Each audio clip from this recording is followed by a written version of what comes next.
Jonavos pradinės mokyklos bendruomenė gruodžio 2 dieną iškilmingai užbaigė 2014 metų projektą Dek olimpinę ugnelę į kiekvieno širdelę. Sveiki susirinkę į Jonavos pradinės mokyklos projektinę dieną projekto Dek olimpinę ugnelę uždarymo šventę. Labai smagu, kad šiandieną ankstyvą šaltą rytą nepabūgote šalčio ir visi sveiki, stiprus ir drąsus atėjote atsiimti apdovanojimų. Žinau, kad mūsų projekto koordinatorė Gintarė Venciūnienė, iškėlusi išdidžiai Jonavos pradinės mokyklos vėliavą, visus vaikus atvedė čia į kultūros rūmus, o jūs rankose, vaikai, ką turėjot? Vėliavėlės, vaikai, parodykit, visi paplasdenkit. Labai džiaugiuosi, kad Gintarė visus vaikus olimpiniu žingsniu veda link mažojo olimpo. Bet tikrai, vaikai, kažkuris iš jūsų taps Lietuvos čempionų, o gal netgi Europos olimpiečių. Tad sveikiname šiandieną visus mažuosius olimpiečius ir kviečiame atsistojus sugiedoti mokyklos olimpinį himną.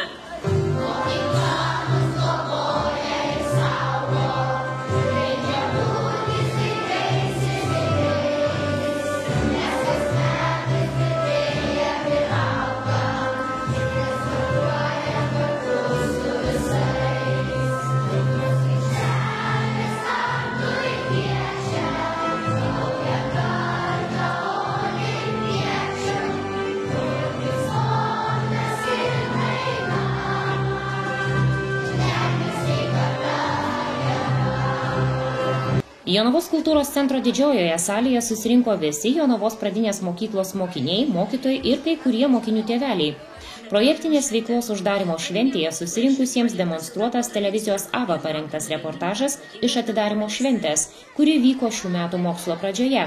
Tad pažvelgti į save ir prisiminti, kaip viskas vyko, kone prieš pusmetį, buvo itin smagu. Vėliau scenoje pasirodė svečiai iš šiaurės – pingvinai, kurie po ilgos ir šaltos kelionės kvietė visus kartu pasportuoti ir sušilti.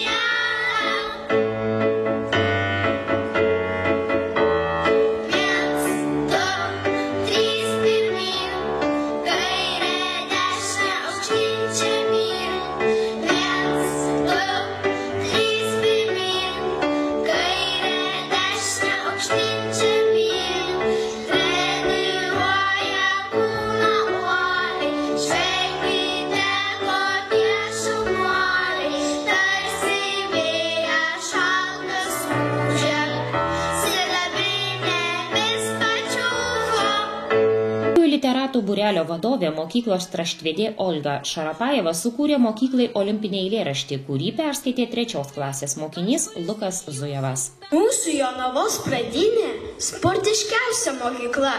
Laimingi esame, kad mokomės mes čia.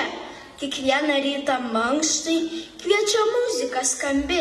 Sportuojam ir dainuojam, augame sveiki. Mūsų nuotaika puiki. Pasiekimai džiugina įvairiose rungtyse, nes olimpinė ugnelė dega mūsų širdise. Uždarimo šventės metu dalyviams priminta, kokie renginiai buvo organizuojami mokykloje projektinės veiklos metu. Parengtame reportaže projekto koordinatorė Gintarė Venciūnienė pasakojo, kad projekto dėka per šiuos mokslo metus vaikai buvo supažindinti su naujomis sporto šakomis, tokiamis kaip boksas ir karate. Šiais metais vaikai pirmą kartą dalyvavo solidarumo bėgime, kurio metu buvo renkamos lėšos skurstantiems vaikams. Šiemet 3 klasės dalyvavo lengvosios atletikos kroso varžybose. Tradiciškai mokyklos bendruomenė surengė dieną be automobilio ir sukvietė sudalyvauti dviračių, riedučių ir paspirtukų važiavime. Šiais mokslo metais, minint Europos judriąją savaitę, pradinukai bėgo išskirtinai, sustojus į olimpinius žiedus. Džiugu, jog šiais metais pradinė mokykla sulaukė naujų partnerių. Prie bendruomenės prisijungė patys mažiausiai iš darželių Lakštingalėlė, Saulutė ir Pakalnutė. Projekto Dek ugnelė į kiekvieno širdelę užbaigimo šventėje mokiniams įteiktos padėkos už dalyvavimą ir aukštų rezultatų pasiekimą raštingiausio olimpiečio konkurse, už lengvosios atletikos kroso varžybas, už tradicinį varnutės bėgimą kartu su klubu Maratonas, už dalyvavimą Europos judriosios savaitės bėgime. Projekto dalyviai dėkoja už suteiktą galimybę dalyvauti sportinėje veikloje. Įvairūs būreliai buvo skatinami prisijungti prie olimpinio ugdymo, integruoti savo veiklą sportinę kryptimi. Į varžybas prisijungė vis didesnis skaičius tėvų. Projektas suteikė galimybę suburti mokyklos bendruomenę bei socialinius partnerius.